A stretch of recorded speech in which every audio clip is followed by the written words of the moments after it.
Hi, this is Usha. Welcome to Rathod's IAS classes. Today in this lecture, we are going to see complete current affairs of the Hindu Delhi edition.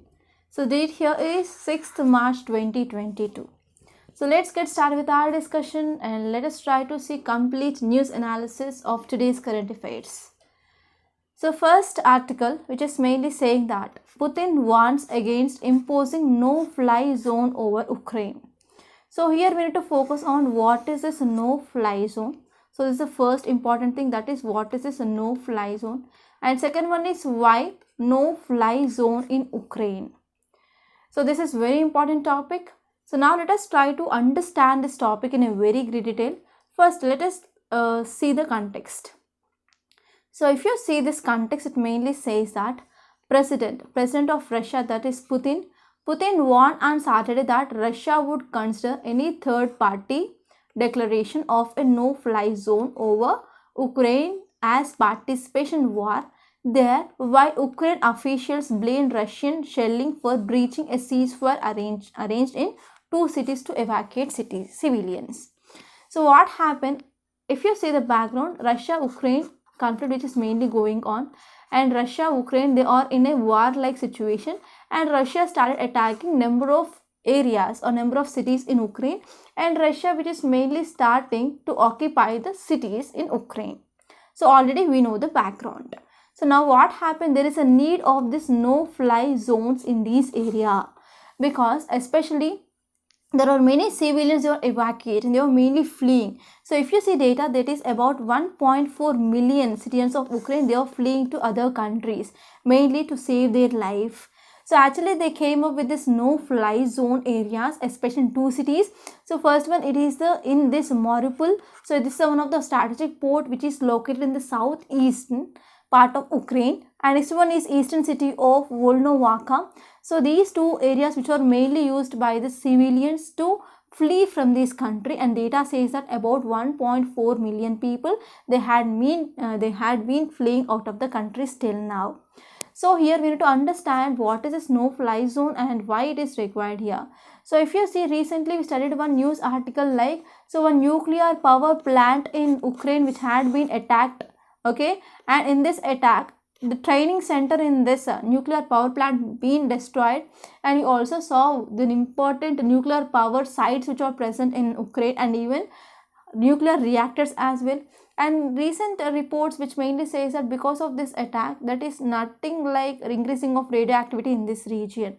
So here we need to have this no-fly regions, especially to avoid this nuclear attacks, especially in some nuclear power plants, and even mainly to save the lives of citizens who are mainly fleeing through some important corridors, right? So this is about this topic.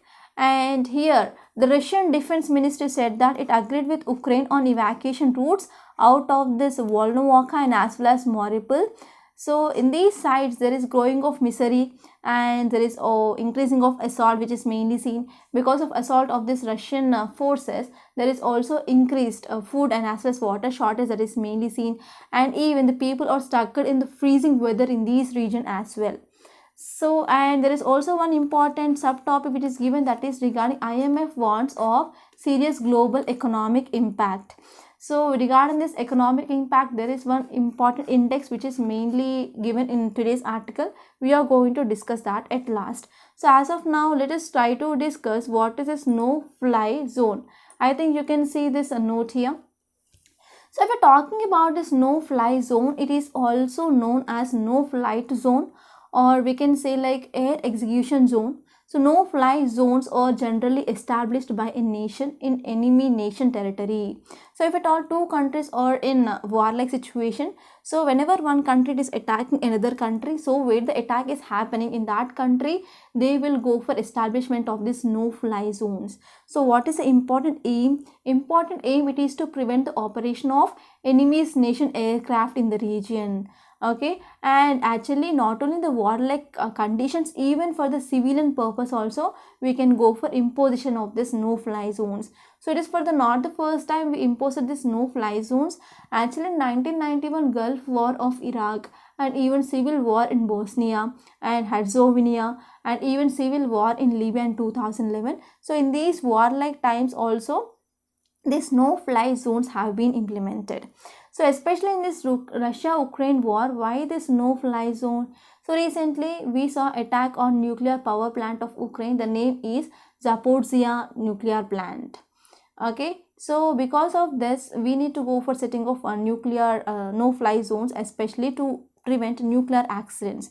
So whenever nuclear accident is happening, then what happen, that will leads to, whenever nuclear accident is happening, that will have some negative impact on environment, on biodiversity, and even on the people or human health. So mainly to decrease this nuclear accident, so we need this type of no-fly areas. Okay, so this is the one important thing, and even mainly to flee the civilians.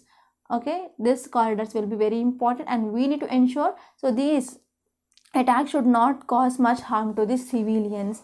So this is about this topic.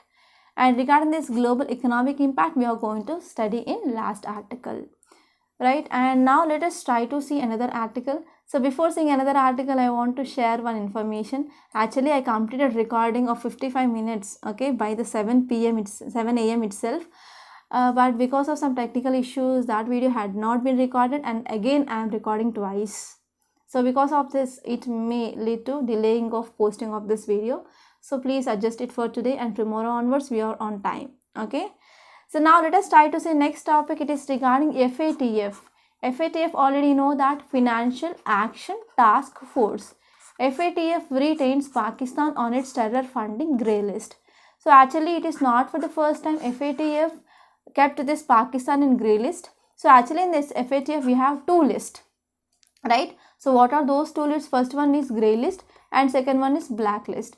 So if any country which is placed in grey list, means it will be like a warning signal. So whenever any country which is supporting money laundering and terrorist activities, so those countries will be placed in this grey list, and they will be giving some action plans or action points. So whenever that action points are satisfied by that country, means that country will be removed from this grey list. So if at all that country, after giving this action points, if it is not following that, or if that country which is not taking any actions to counter money laundering and and as well as terrorist trafficking or terror financing, then that country will be downgraded to this blacklist. So let me know which are the countries which are placed in this blacklist of FATF in comment box. So actually this Pakistan, which is not placed in this grey list for the first time, actually in 2018 itself, this Pakistan which is placed in this grey list. So now let us try to see what is this FATF and what is this, why we need this FATF. So if you see across the world, we are facing some challenges like money laundering. So money laundering, it is not only seen in India, but also many countries are facing this challenge, and even terror financing. In some countries, especially some terror groups are operating. For example, I can say ISIS. For example, I can say Taliban's, and even like Boko Haram. So these are some terrorist groups which are mainly organizing, or they are mainly functioning from different countries. Now what happens if we are allowing this money laundering, and if countries are permitting this terror financing, means that will pose a threat for territorial integrity, territorial sovereignty of each and every country, right? So because of this, we need to prevent this money laundering and terror financing, especially to establish peace, okay, peace and security of the countries. So we came up with this global money laundering and terror financing watchdog, that is Financial Action Task Force. And now why this Financial Action Task Force is in news? Because FATF again retained Pakistan on its terror financing grey list. And now again this Islamabad, that is Pakistan, asked to address the remaining deficiencies in this financial system according to the report. So as we all know, in 2018 Pakistan placed in this grey list, and it given like 27 action points that need to be followed, and out of this 26 were satisfied or met by the country. And later on in 2021 also, here this country which is mainly retained in this grey list itself, and again it given additionally 7 points, and out of this 34 action points, it mainly met 32 action points. So because of this, again this Pakistan, which is mainly placed in the grey list, and it asked to complete those 2 action plans as well. So now let us try to talk about some facts regarding this Financial Action Task Force. So I think you can see one more note bar here. So FATF, it was established to set standards and operations to combat terror financing and money laundering. So if you are writing any answer regarding money laundering and terror financing, you need to come across, you have to write this FATF. FATF, it is a global money laundering terror financing watchdog, and it is like a policy making body. And what is the important function of this FATF? So this FATF, which mainly monitor the activities of its member countries, and even it will give some action points, and even it will be monitoring whether that points are followed or not, and based on that FATF will be placing that country either in blacklist or grey list, right? And in this FATF we have FATF plenary. So if you are talking about decision making body of this FATF, it is that FATF plenary, and this FATF plenary will meet annually, and it will meet at least 3 times per year. So these are some important facts. And now let us try to see next article. So this article, which is regarding GPS fitted turtles play fast and loose with borders enter Bangladesh. So this is the title of this article. I hope you can see now. Okay. So if you see title, it mainly says that GPS fitted turtles plays fast and loose with borders enter Bangladesh. So actually this Sunday's newspaper, it is important to cover this environment, ecology and even science and technology related current affairs. So please don't skip this Sunday's newspaper. So if you see this image, so this image which is talking about Northern River Terrapin. Okay, Northern River Terrapin, it is a turtle species. So if you are talking about some basic science, so you need to know what is the difference between this tortoise and as well as turtles.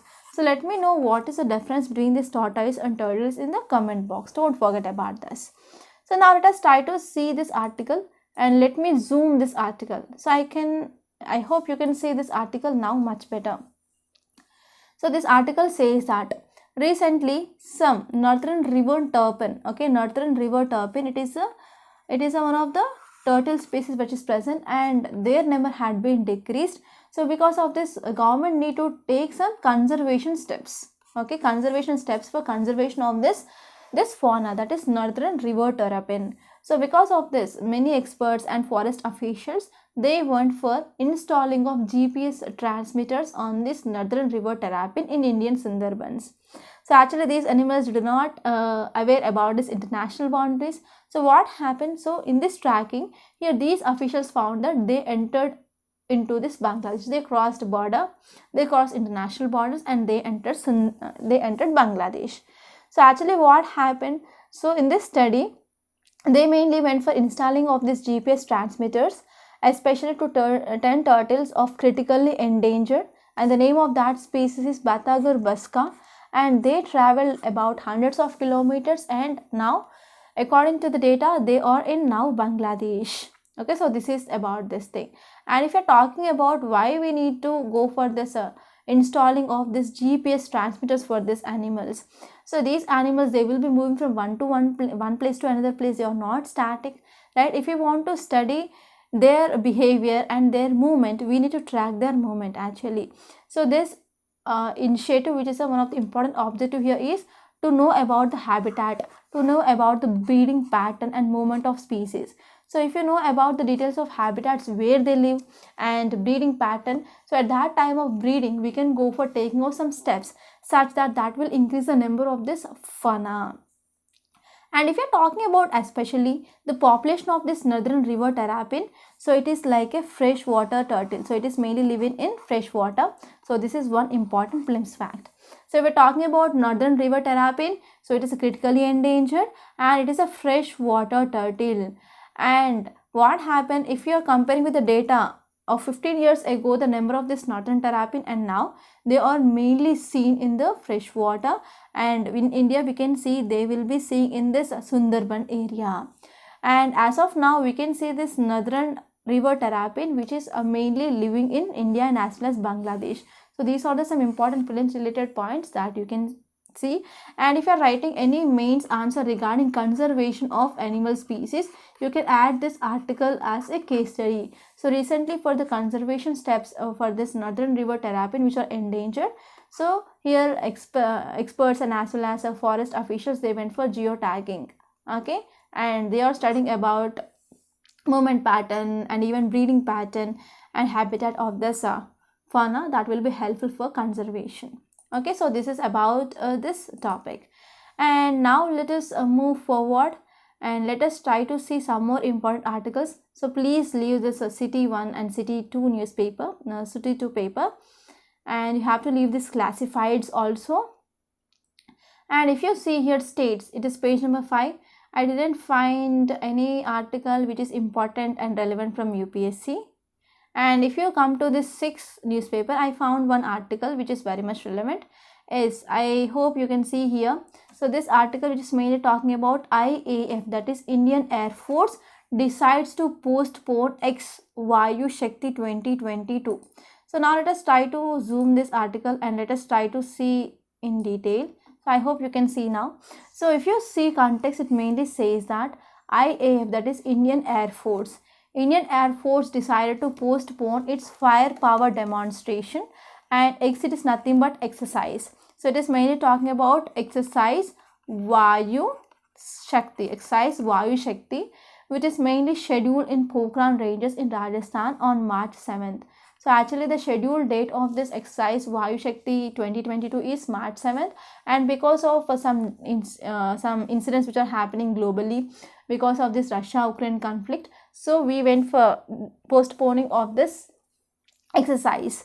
So if there is any exercise which is seen in news today, in our newspaper we saw 2 exercises, that is exercises Vayu Shakti, it is of Indian Air Force, and we also have Indian Navy exercise, that is Milan. Okay, so you can expect prelims questions like recently Milan is seen news, which is a exercise of, and you will get options like Indian Air Force, Indian Navy, Indian Army, Coast Guards. So in that way you have to remember, so which, okay, whether it is IAF or Indian Army or Indian Navy going for this type of exercises.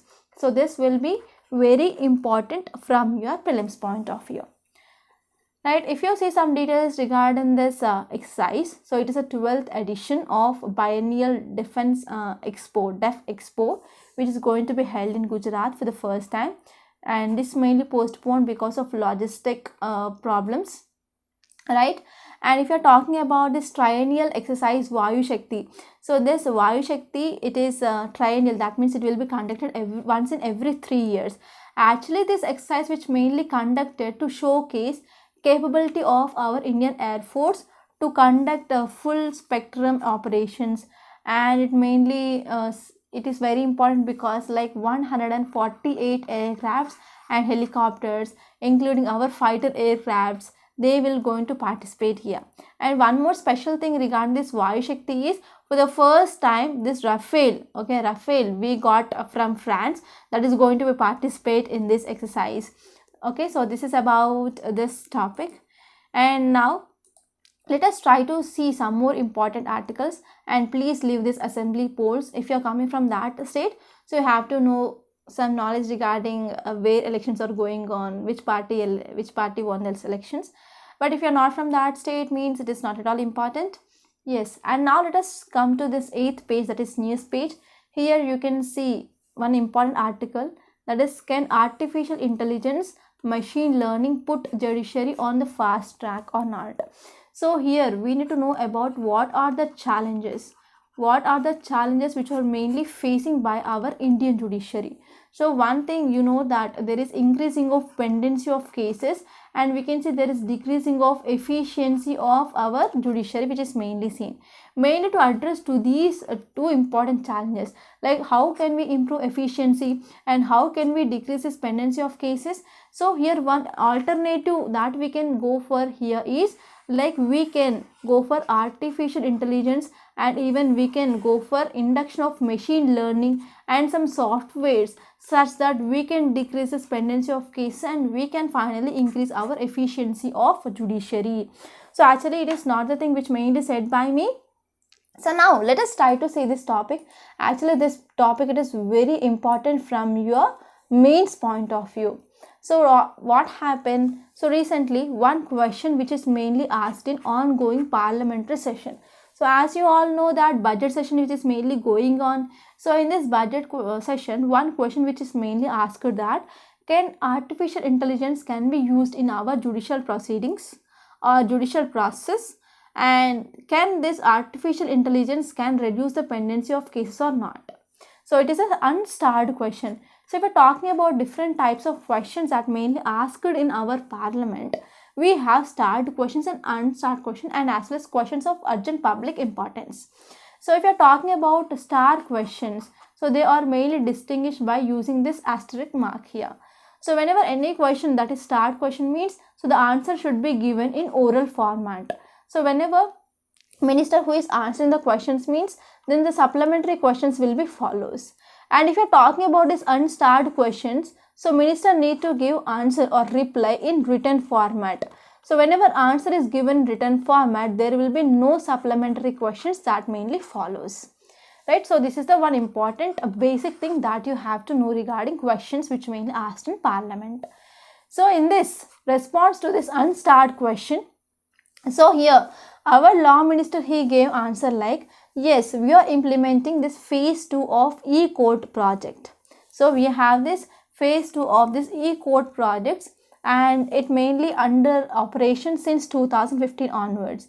So under this e-court project, we are mainly adopting some new cutting edge technologies of machine learning and artificial intelligence, and we are expecting that this machine learning and artificial intelligence that is going to increase the efficiency of justice delivery system.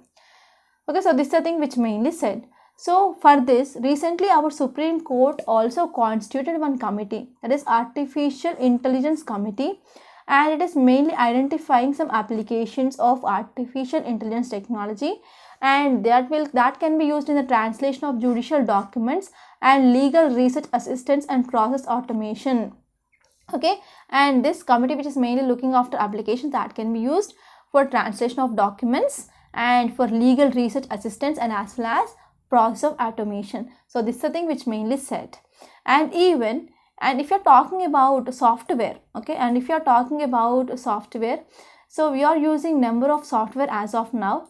Okay, so these softwares that can be used for analyzing of thousands of previous cases and to create judge analytics. So as you all know that recently we discussed one article regarding 38 people who are convicted in one bomb case, they got death sentence. Actually the judgment, it is like more than 7,000 pages. So if any one person who want to sit down and if he want to prepare a huge Excel sheet regarding the previous cases and to create judge analytics means, it is like a time consuming, and even it will be like a work burden on that person. So in this context, if you are using any software for case analysis and even for creating of judge analytics and creating of Excel sheets, that will be very useful, and that will also increases the efficiency, and even that will decreases the paperwork as well. So if we are talking about some developments in the judicial proceedings during this COVID-19 period, here is, so in this COVID-19 pandemic, so there is increasing of use of technology we saw, and use of technology especially regarding electronic filing of cases, and even we went for virtual hearing of cases that had been drastically increased. So if we're talking about Supreme Court of India, which mainly emerged as a global leader by conducting about 181,909 virtual hearings. Not only Supreme Court, but even High Court went for 57 lakh cases, and even subordinate courts, they went for more than 108 lakh cases together, right? So in this way we can see like there is updation that is seen in the lawyers, and as well as Supreme Court, High Court, and as well as subordinate courts that is mainly seen. And if you are talking about what is the technology that is used by this judicial proceedings now, so we are using mainly two applications. First one is SUAS, second one is SUPACE. So SUAS, it is like a language learning application which is mainly used to translate judgments. So as of now we are using one application to translate judgment is SUAS, and next one is SUPACE. SUPACE, it is like a draft which can draft a legal brief, and it mainly comprises the initiatives being undertaken by Indian judiciary. So these are the part of machine learning based application that we are mainly using in our judiciary right now. So you can get a question like SUAS and SUPACE or CNE News, what are related to? They are machine learning applications that are mainly used by Indian judiciary, right? So if you are writing about so how artificial intelligence, so I will be giving you one question like, so how artificial intelligence and machine learning can be used to increase efficiency of judicial proceedings. So in that case, if you want to write any case studies, you can write these case studies like in US they are using automated systems, and they are mainly using this automated system especially to decide bail applications in some parts of US. So in this way that will be used, these software which are mainly used for improving the efficiency. And even in some countries like Estonia also, they incorporated artificial intelligence and machine learning in many ways. So in the same way, India also have a large potential, especially to incorporate artificial intelligence and machine learning to improve efficiency of judiciary.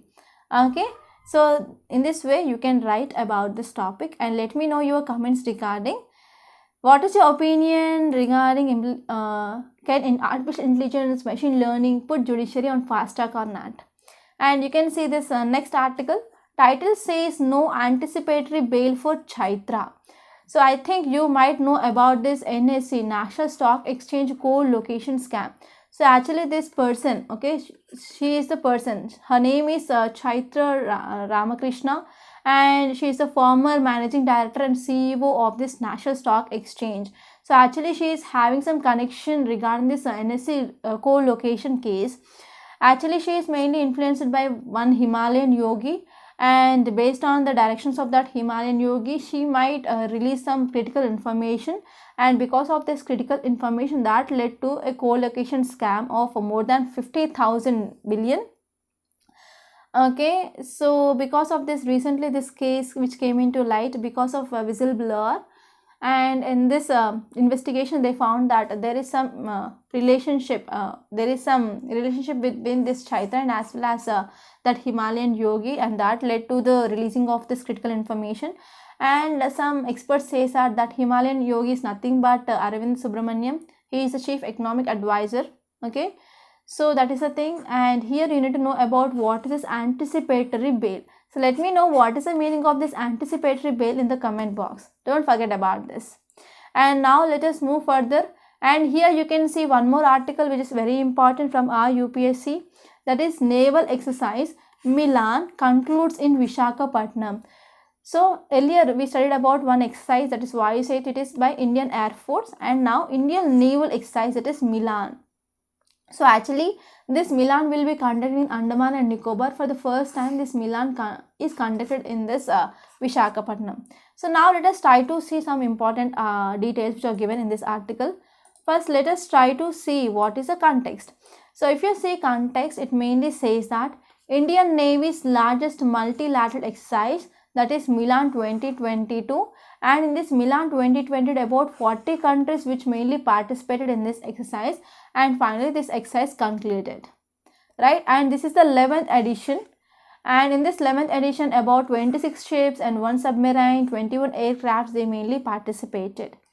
And in this Milan they went for a series of complex and advanced exercise, and they undertaken all 3 dimensions of naval operations, and they mainly showcased compatibility and interoperability and mutual understanding and maritime cooperation among the partner countries. And as I said, there are 40 countries which mainly participated in this exercise. And this exercise which also commenced with a series of events regarding enhancing of interoperability among the participating navies, and even they included anti-air warfare drills, and they showcased on weapon firing against low flying air targets. Okay, and if you're talking about countries which are mainly participated, so quad countries include India, US, Japan, Australia, they mainly participated. Along with these quad countries, other countries like France, Myanmar, South Korea, Vietnam, they mainly participated in these drills. So apart from that, even Russia, okay, ongoing Russian-Ukraine conflict is also happening. Even Russia participated. Russia, Iran, Israel, Saudi Arabia. So these 4 countries which mainly participated without any ships, right? And now let us try to see some facts regarding this Milan exercise. So I hope you can see this Milan. So Milan, it is a biennial multilateral naval exercise. That means which mainly conducted once in every 2 years. So actually this Milan, which mainly started with only participation of 4 countries like Indonesia, Singapore, Sri Lanka, Thailand. And now about 40 countries which mainly participated. So you can see how this Milan had been developed, right? And originally, so we came up with this Milan exercise especially to enhance our lookist policy, and over some years we mainly ensured India's actist policy and even Sagar initiative, that is a security and growth for all in region initiative, and it also includes the participation from island nations in the Western Indian Ocean region as well. And as of now, about 40 countries which mainly participated in this Milan exercise, right? And now let us move further and let us come to this world page, and here you can see one important article. So title says China hikes military spending by 7.1 percentage, and it sets a target of 5.5 percentage of GDP target. So here this article which is mainly talking that it is mainly going to enhance its spending, that is military spending. And now let us try to see this topic in a very great detail.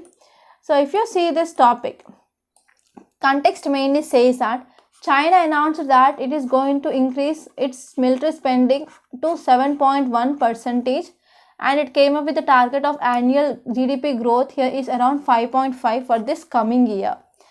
So why there is increasing of this military budget? So what might be the reasons? So before seeing the reasons, first we need to see how much amount it mainly comes under the 7.1 percentage of hike. It is like $230 billion. It is like $230 billion. So if we're talking about, and if you're comparing with India's expenditure in the defense, so India, it is spending about $70 billions, okay, $70 billions. And if you see the spend of China now, it is like more than 3 times of spending of India spending in defense, right? So why? What is the reasons? What is the reasons behind increasing of defense spending of China? So because of US. The sole reason is because of US. US has been applying military pressure on China, okay, and we can see there is a cold war like situation that is present between China and as well as USA.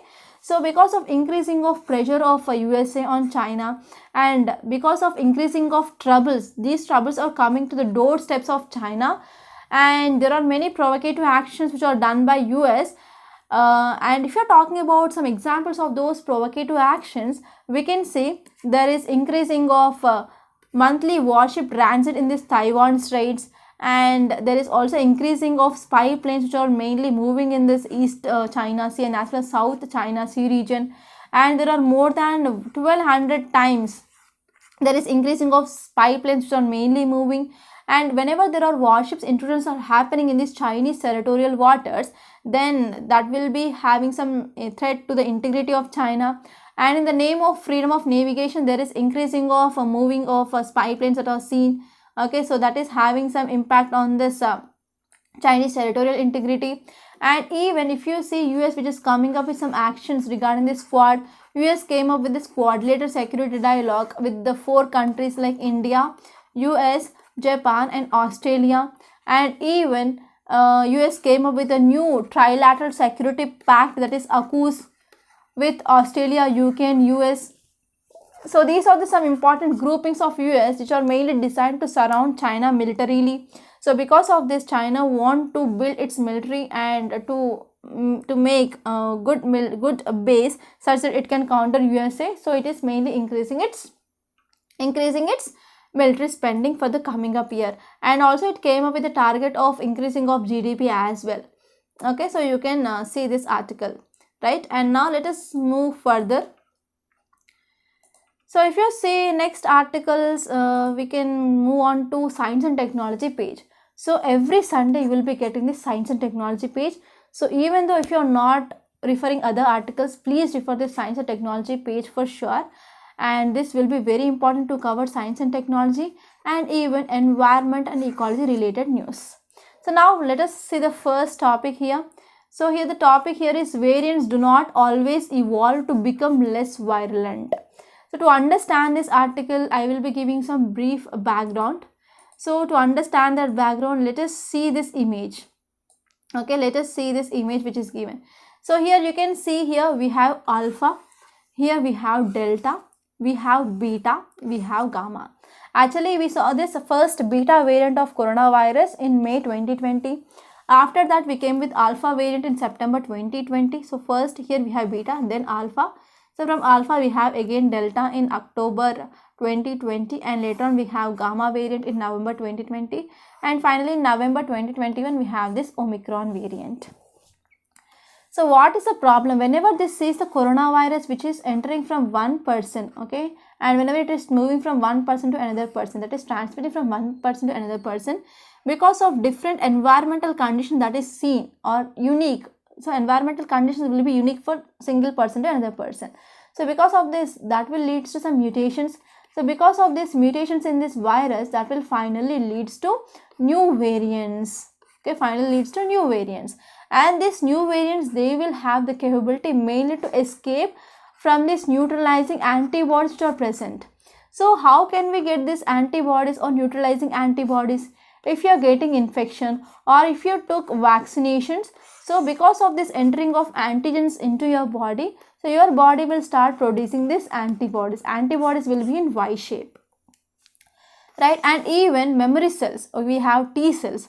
So from these invading antibodies, they will try to escape. So whenever they are escaping means they will be having high transmissibility, right? So if you're talking about why this is in news, because so here this article mainly says that transmission is decoupled from disease severity for SARS coronavirus to virus. Okay, so here transmission is decoupled from disease severity. So in February WHO's technical team, okay, technical team which mainly cautioned that pandemic is far from over. So in many countries, not only in many countries, even in India, we say that there is decreasing of number of daily cases of this COVID-19 and the disease severity is very low if you are comparing with other variants like Delta and original variant of this SARS coronavirus. So this Omicron, which is having very less severity, and there is decreasing of hospital rates, and even there is decreasing of deaths. And many countries, they are saying that yes, corona pandemic has been over, and even if you are getting new variants also, we should not fear much because there is less severity. And even many countries, they are going for not using masks, and they are mainly coming out of some COVID-19 protocols also. So now here WHO's technical lead mainly says that pandemic is far from over. So in this context here, WHO technical lead said that new variants, they will going to emerge, and these will be more transmissible compared to that of at present this Omicron variant. Okay, whenever new variants are present means they will be having more power to escape from this neutralizing antibodies, so that they will be having high rate of transmission. And we cannot compare this transmission rate with the disease severity. Okay, so why we can't compare with this transmission with this disease severity? For example, if one person who got infected with this coronavirus, and he will take some time to get some symptoms, but in some cases some people, they will be asymptomatic, that means they will not show any symptoms, right? But this person will have the capability to transmit this virus to other persons. So since the transmission which mainly begins before symptoms set in, so transmission characteristics can be predicted but not the disease severity. So whenever he is transmitting this virus to other people, yes, we can see the transmission rate, but we can't estimate this disease severity. And author mainly says that Omicron variant disease severity had been far less when compared to this Delta variant. So one important reason here is because of increased pace of vaccination. So we went for first dose, second dose, and even booster dose in some countries. So because of this booster dose and these continuous vaccination, that led to decreasing of this severity, because already the neutralizing antibodies are present in our bodies. So because of this, disease severity is less, and even admission to hospital rates had been decreased, and even deaths had been decreased. However, this article says that virus didn't inevitably evolve towards being less virulent. Okay, it is not true for all variant. So if there may be the other variant that will emerge, and it will be more powerful than Omicron, right? So while its transmissibility will increase, we do not yet know about the severity of illness. Okay, how much degree severity that mainly cause, that will increases the deaths or not, that it increases the hospitability rate or not, so we don't know. So we need to be very much cautious. So this is the thing which mainly said in this article. Okay, so that is the thing, whatever the thing I explained that is present, then you can easily go through this article. And here you can see one article that is no black hole there. So now let us try to see this topic in a very great detail, right? So here, to understand this black hole, you need to know the life cycle of a star. So this star will take place its birth from a nebula. A nebula, it is nothing but the cloud which is mainly contains the dust particles. So based on this size of nebula, it may forms a small star or a big star. So big star means the size of the star will be more than compared to that of our sun. So it will enter into number of stages like red giant stage, and finally it will enter into dwarf stage. So small stars life will end with this dwarf stage, and these big stars, they will end their life with either neutron star or it will enters into a black hole stage. It will enters into neutron star or black hole. So why it is in news? Why this black hole is in news? Because in 2020 astronomers, they mainly led by European Southern Observatory, they reported that they discovered one black hole. They discovered one black hole, and this black hole which is very much closest to the Earth's surface, and the distance here is like 1000 light years. And now this study, okay, this study which mainly now at present, the new study which mainly says that it is not a black hole but it is a vampire. It is a vampire. So you need to know what is the vampire. So because you can expect a question like recently vampire is seen in news, so what it is related to. So now let us try to see about vampire phenomena. So I hope you can see this note here. So if you're talking about what is this vampire star phenomena. So vampire star, it is nothing but whenever a small star which is mainly sucks the mass and energy out of a bigger companion star, then finally it will leads to the eventual death, right? So this phenomena is called as vampire star phenomena. And now let us try to see some more articles which appeared in this paper in the Science and Technology. Yes, you can see one more article that is regarding Fusobacterium. The role of Fusobacterium plays in oral cancer patients in India. So I will be giving you overview. So first you have to know what is this cancer. Okay, what is this cancer, and you have to know about the infections which lead to cancer in patients. Especially you need to know about Helicobacterium pylori, and you need to know about HPV, human papilloma virus.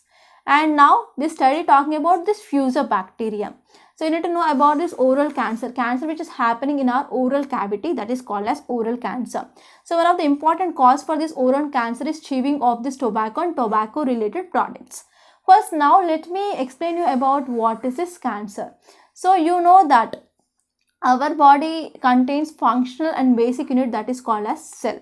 Cell, it is present, and this cell will be going for cell division and dividing into two or more cells. But what happens whenever there is uncontrolled cell division is happening, that will lead to formation of tumors. Okay, and you may ask me one question like, if there is any tumor, means that is compulsorily cancer? No. If we are talking about tumors, we will be having two types of tumors. Okay, we will be having two types of tumors. For example, we will be having benign tumors and we will be having malignant tumors. So these benign tumors means those tumors which will be present at a static location. They will be not moving. So they will be not come under cancer. But this malignant tumors, they will be moving from one place to another place, and it is very much difficult to detect where are these tumors are present. And this will comes under our cancer, right? So now let us try to talk about this article. So what it is trying to say. So actually about 18 to 20% of cancer which mainly caused because of infection.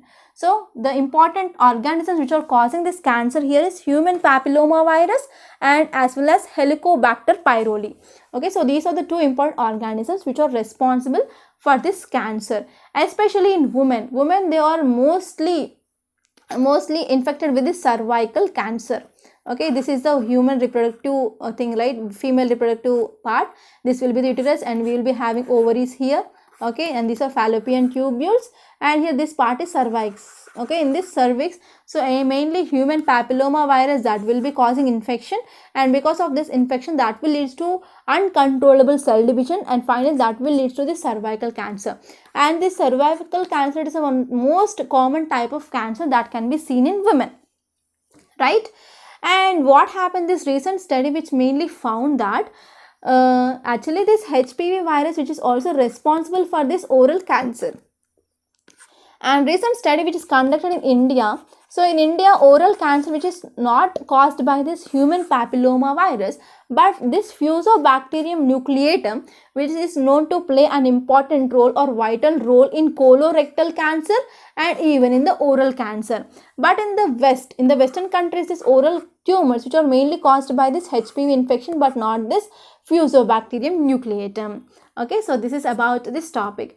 And if you ask me one question like, ma'am, do you have any vaccines that can be taken to prevent these cancers? Yes, especially for women, to prevent this cervical cancer that mainly caused by this human papilloma virus, we will be having HPV vaccine. Okay, and this HPV vaccine which will be effective for preventing 90% of cancers which are mainly caused by this HPV related thing, and we can also prevent incidence of gastric cancer as well. Okay, gastric cancer will be caused by this HP, that is Helicobacter pylori, and it can be also treated by using some antibiotics as well. So this is about this topic, and now let us try to see the next topic. And title says drinking and brain volume. So this article which is mainly talking about relationship between drinking alcohol and brain size. So what will be the impact? So this article says that yes, if you are consuming alcohol even in the minimum amount, so that will be having some impact on your brain performance. So the science on heavy drinking and brain is very much clear.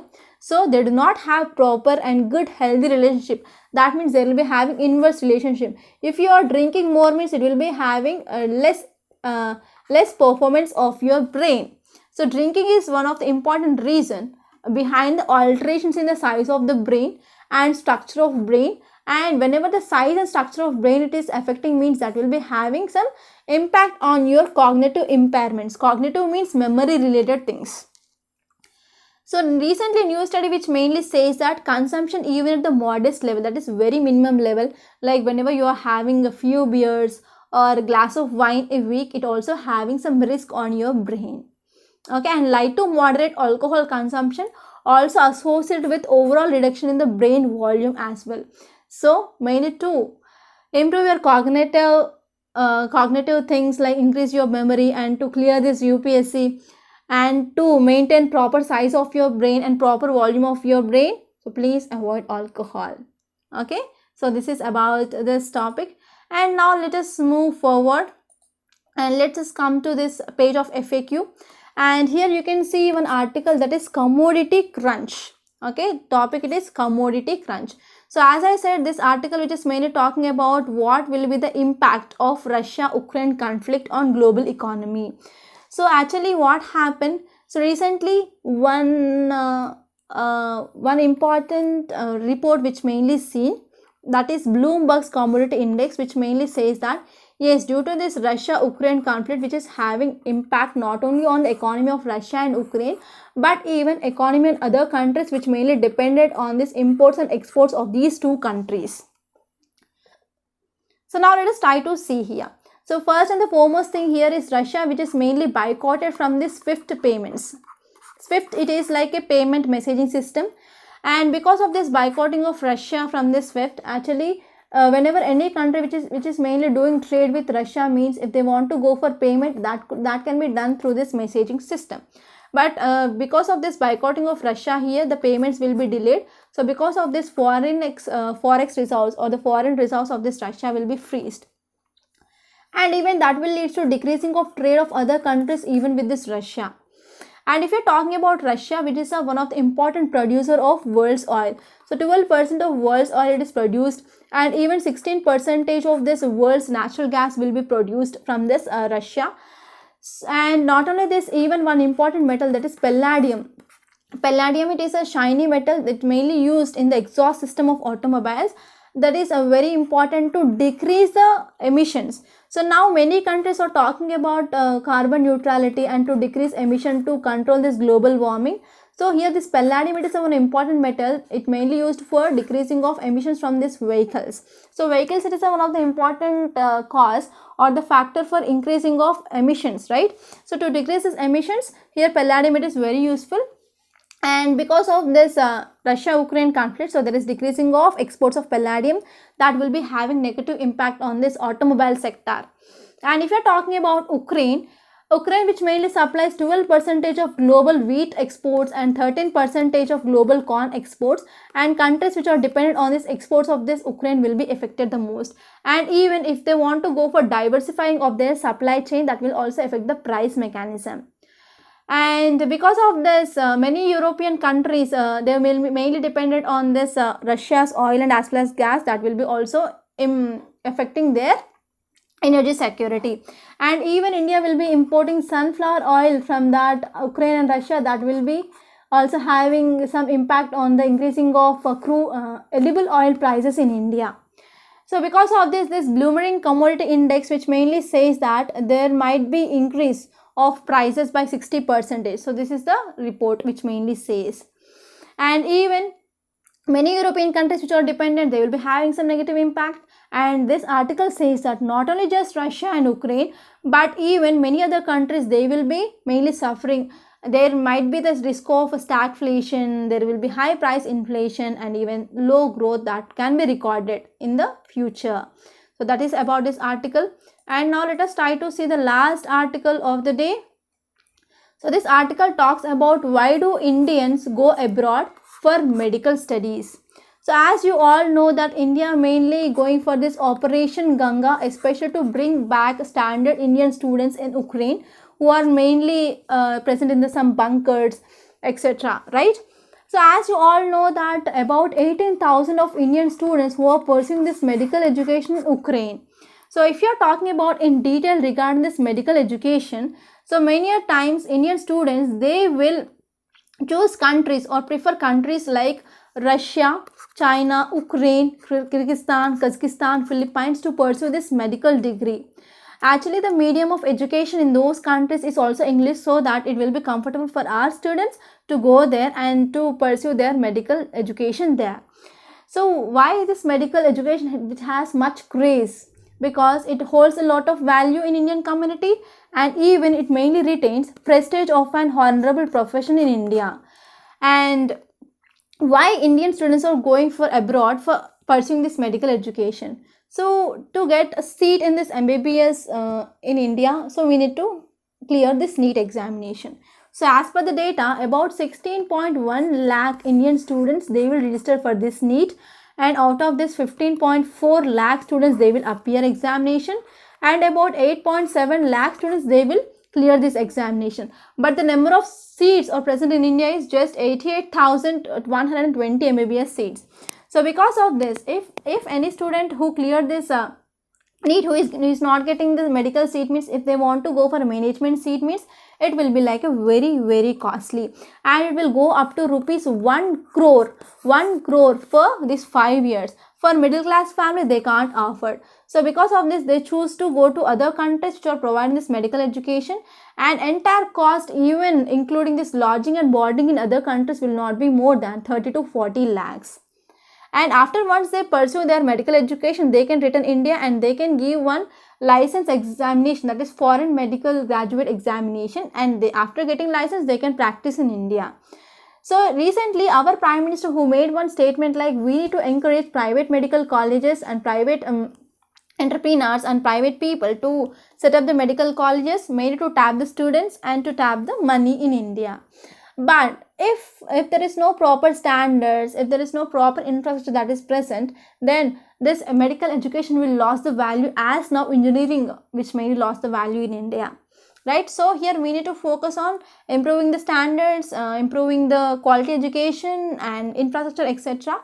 Okay, and not only encouraging this private medical college is not at all solution for this problem. So this is about this topic, and I hope it is very much clear. So before concluding, I want to make a small announcement. Okay, So we in Rathod's IAS came up with this mains answer writing practice course. This is very useful course, and it is 1 year course. And in this 1 year, we give you the weekly targets, and we provide you daily one question. Based on that weekly syllabus, there will be evaluation and one-to-one mentorship and model answer will be given. And also we came up with this pen drive course for entire foundational course for 2023. And if you want to take individual courses like economy, history, geography, that is also there. And if you want to talk to me regarding these courses, please contact us on this number 8074765513. Okay, so details of these courses will be available in our Rathod's IAS Academy website. So please visit that website, register there, and you can watch this demo videos as well.